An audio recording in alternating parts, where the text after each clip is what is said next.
Bienvenidos a nuestro canal, el diario de un masón puertorriqueño. En este video no te hablaré de masonería, pero te hablaré de una filosofía que te aseguro te hará mejor masón. Hoy te quiero hablar sobre el estoicismo y de varios importantes filósofos que te harán cambiar de parecer. Te invito a que tomes nota de todos esos nombres y todas las palabras que te parezcan desconocidas y busques información. Te aseguro que una vez termines de ver este video tendrás una tormenta en tu cerebro y será imposible no seguir buscando.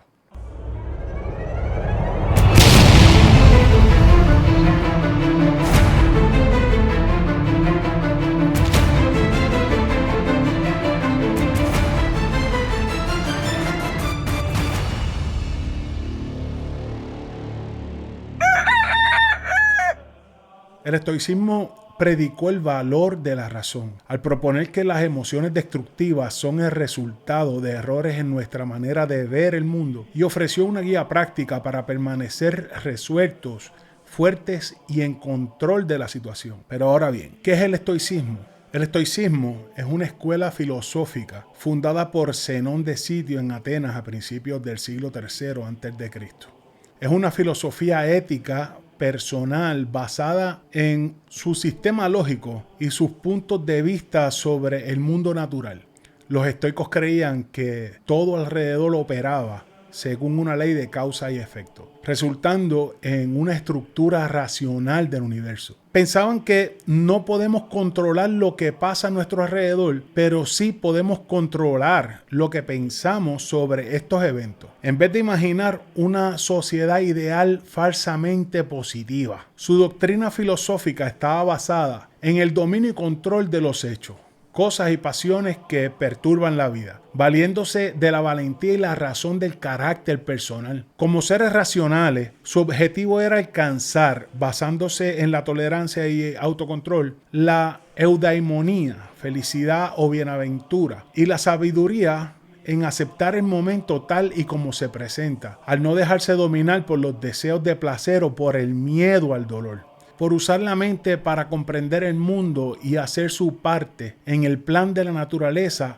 prescindiendo de los bienes materiales, trabajando juntos y tratar a los demás de manera justa y equitativa. Los estoicos son especialmente conocidos por enseñar que la virtud es el único bien para los seres humanos y que esas cosas externas como la salud, la riqueza y el placer no son buenas o malas en sí mismas, pero tienen valor como material para que la virtud actúe. Junto a la ética aristotélica, la tradición estoica constituye uno de los principales enfoques fundamentales de la ética de las virtudes.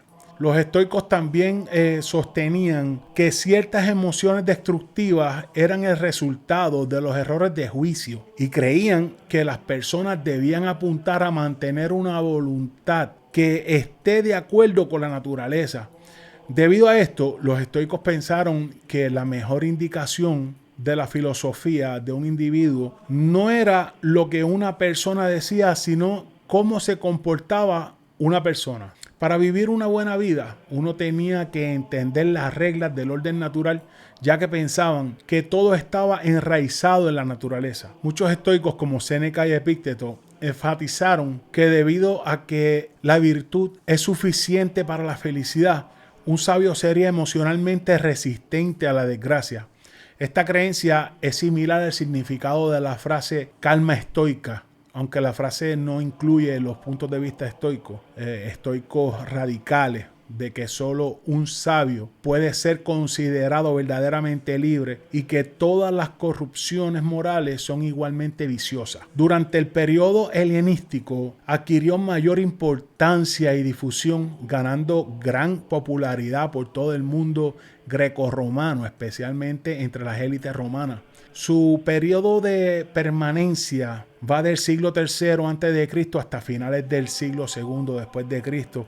Y entre sus seguidores estaba el emperador Marco Aurelio, importante ese nombre. Tras esto, dio signos de agotamiento que coincidieron con la descomposición social del Alto Imperio Romano y el auge del cristianismo. Desde entonces ha visto avivamientos, especialmente en el Renacimiento y en la era contemporánea. el estoicismo moderno, que de eso vamos a hablar más adelante. Pero ¿cuál es su origen? El estoicismo se conoció originalmente como zenonismo, en honor al fundador Zenón de Sitio. Sin embargo, este nombre pronto se abandonó, probablemente porque los estoicos no consideraban que sus fundadores fueran perfectamente sabios, y para evitar el riesgo de que la filosofía se convirtiera en un culto a la personalidad, pues le cambiaron el nombre.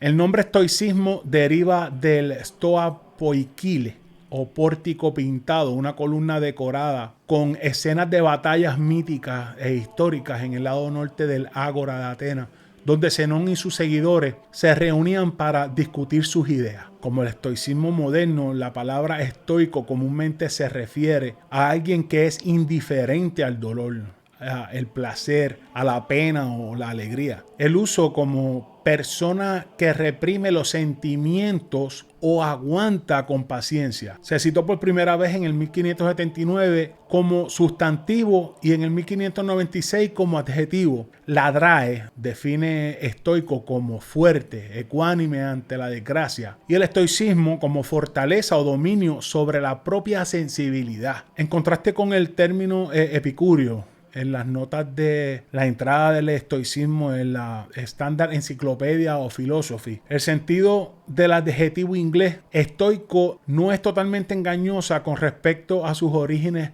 filosóficos. Hablemos un poco sobre su epistemología. Los estoicos propusieron que el conocimiento se puede obtener mediante el uso de la razón. La verdad se puede distinguir de la falacia, aunque en la práctica solo se puede hacer con una aproximación. Según los estoicos, los sentidos reciben constantemente sensaciones, pulsaciones que pasan de los objetos a través de los sentidos a la mente, donde dejan una impresión en la imaginación. Eso lo conocen como fantasiae, una impresión que surge de la mente y se llama fantasma.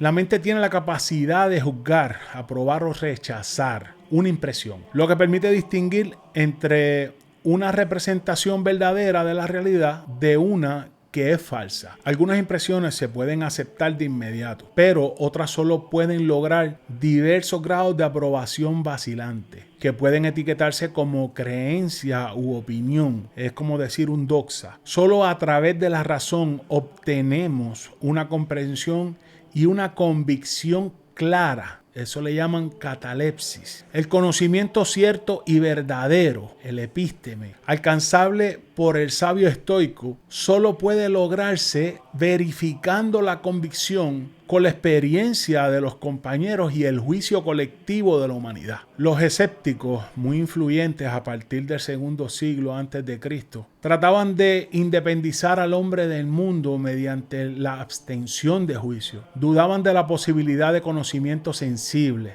mediante el pensamiento discursivo y de los resultados de combinar ambos. El relativismo de Protágoras es la base de la duda escéptica respecto a los sentidos. No pueden ser una reproducción inmediata de las cosas si la percepción varía de individuo en individuo y entre distintas situaciones del mismo individuo o del objeto. Estas contingencias no se pueden evitar, así que no hay posibilidad de conocimiento sensible. Por otra parte, las opiniones vienen condicionadas por la costumbre. Ante la contradicción de opiniones no se puede distinguir la veraz. El método de deducción silogística de Aristóteles depende de las premisas. Estas premisas ni se pueden admitir sin demostración, ni pueden ser simplemente hipotéticas. Por tanto, el camino del conocimiento de lo general a lo particular mediante el silogismo es imposible, pues el punto de partida es incierto. De modo que lo mejor desde el punto de vista escéptico es abstenerse de juzgar, pues no se puede decir nada más allá del parecer. Frecuentemente a ellos, los estoicos, filósofos preocupados esencialmente por problemas éticos, sostienen que llegan a la virtud por el saber. Por tanto, deben buscar el conocimiento, pese a todas las objeciones, y para ello deben encontrar un criterio de verdad certero. entero. Consideran que la percepción deja la impresión de lo externo en el alma, que al nacer sería como una tabla de cera en la que lo exterior imprime sus signos. Las representaciones generales se deben al enlace entre impresiones o a su permanencia. No hay ni ideas platónicas ni una energía externa que produzca conceptos. A partir de esta base, el argumento principal de los estoicos para afirmar la existencia de un criterio de verdad es que las impresiones son iguales para todos los individuos. Consideran que el consenso de los hombres sobre las representaciones se puede tomar como punto de partida para la demostración. Sin embargo, en el último estoicismo hay cambios respecto a este punto. Para Cicerón no se trata del consenso entre los individuos, sino de representaciones innatas, presentes desde el nacimiento de cada uno. Según Cicerón, el hombre nace con unos principios morales, la creencia en Dios y en otros.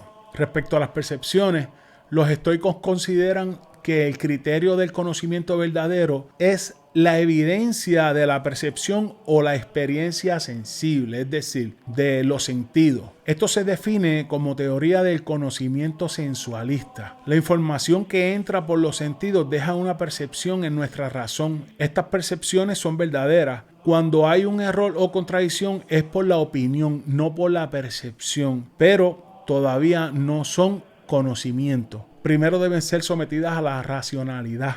De allí sí parten a formar conceptos y juicios generales. En el campo de la física retornaron a la filosofía de lo Heráclito, donde está sometido al cambio, al movimiento. La física, según el estoicismo, es el estudio de la naturaleza, tanto del mundo físico en su totalidad, como en cada uno de los seres que la componen, incluidos los seres divinos, los seres humanos y los animales. Fundamentalmente especulativa y en clara deuda con el pensamiento de Parménides de Elea y Heráclito, la física estoica concibe la naturaleza como un fuego artístico en camino de crear. Según los estoicos, el universo es una sustancia material de razonamiento, conocida como Dios o naturaleza, que se divide en dos clases, la activa y la pasiva. La sustancia pasiva es la materia, que permanece inactiva, una sustancia lista para cualquier uso, pero que seguramente quedará sin empleo si nadie lo pone en movimiento. La sustancia activa, que puede denominarse destino o razón universal, es un éter inteligente o fuego primordial que actúa sobre la materia pasiva. Y para hablar de todos los temas un poquito, vamos a hablar un poquito de la ética, la moral estoica. Aquí sería ideal que buscaran y leyeran las meditaciones de Marco Aurelio, porque es importante para entender todo esto una vez hayan terminado este video e inician algo nuevo.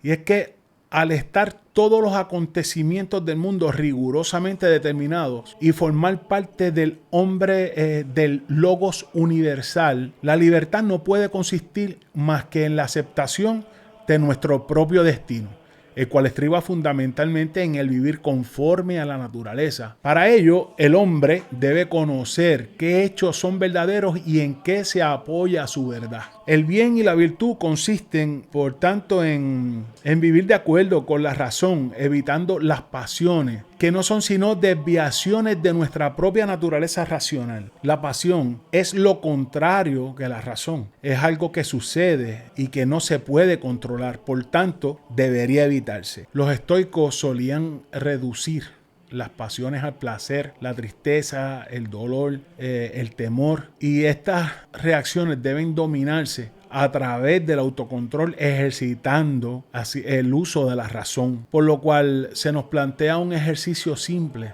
Ante la turbación por una situación que genera inconformidad en el ser, se debe analizar la situación y preguntarse, ¿depende de mí? Si no, se debe aceptar y comprender que todo lo que ocurre es parte de un proyecto cósmico o el famoso plan divino o el plan de Dios.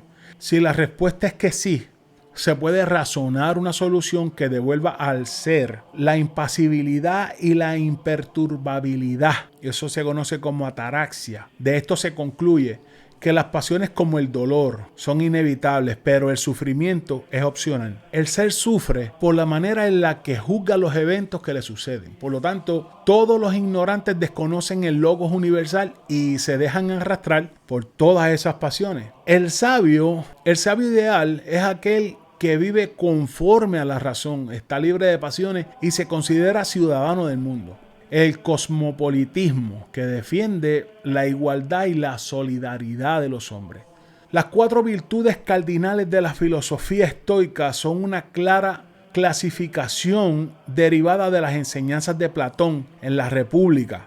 Y estas son sabiduría, coraje, justicia y templanza. Después de Sócrates, los estoicos sostuvieron que la infelicidad y el mal son el resultado de la ignorancia humana de la razón en la naturaleza. Si alguien no es amable, es porque no es consciente de su propia razón universal, lo que lleva a la conclusión de la crueldad. La solución al mal y a la infelicidad es entonces la práctica de la filosofía estoica, examinar los propios juicios y comportamientos y determinar dónde divergen de la razón universal y de la naturaleza. Los estoicos aceptaban que el suicidio era permitido para la persona sabia en circunstancias que pudieran impedirle una vida virtuosa. Plutarco sostenía que aceptar la vida bajo la tiranía habría comprometido la consistencia de Catón el joven como estoico y perjudicado su libertad para tomar decisiones morales honorables. El suicidio podría estar justificado si una persona es víctima de un dolor intenso o una enfermedad grave, pero de lo contrario, el suicidio generalmente se consideraría un rechazo del deber social. Y hay algo que se menciona como la doctrina de las cosas indiferentes. En términos filosóficos, las cosas que son indiferentes están fuera de la aplicación de la ley moral, es decir, sin tendencia a promover u obstruir fines morales. Las acciones que no son requeridas ni prohibidas por la ley moral o que no afectan la moral se denominan moralmente indiferentes. La doctrina de las cosas indiferentes surgió en la escuela estoica como corolario de su oposición diametral de virtud y vicio, acciones convenientes o acciones de acuerdo con la naturaleza. Como resultado de esta dicotomía, una gran clase de objetos se dejaron sin asignar y por lo tanto se consideraron indiferentes. Finalmente, se desarrollaron 3 subclases de cosas indiferentes. Cosas para preferir porque ayudan a la vida de acuerdo con la naturaleza, o cosas a evitar porque lo obstaculizan, y cosas indiferentes en sentido estricto. El principio de adiáfora también era común a los cínicos. Felipe Melanchthon revivió la doctrina de las cosas indiferentes durante el Renacimiento. Tampoco puedo dejar fuera la filosofía social, una característica distintiva del estoicismo en su cosmopolitismo.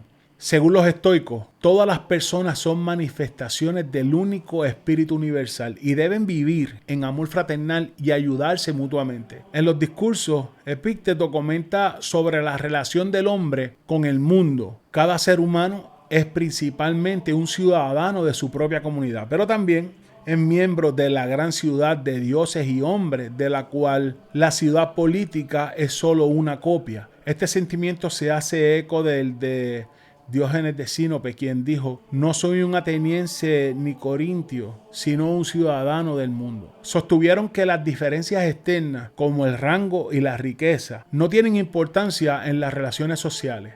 En cambio, abogaron por la hermandad de la humanidad y la igualdad natural de todos los seres humanos. El estoicismo se convirtió en la escuela más influyente del mundo grecorromano y produjo una serie de escritores y personalidades notables. En particular, se destacaron por su urgencia de clemencia hacia los esclavos. Séneca exhortó: recuerda amablemente que el que llamas esclavo nació de la misma población, es sonreído por los mismos cielos y en igualdad de condición con ti mismo, respira, vive y muere. Ahora ponte cómodo porque te voy a dar los 5 pilares del estoicismo, que son muy importantes. Número 1, la ignorancia de la acción externa. Gastar ciertas cantidades de tiempo en especular acerca del vecino te distrae de la felicidad a tu misión en el mundo.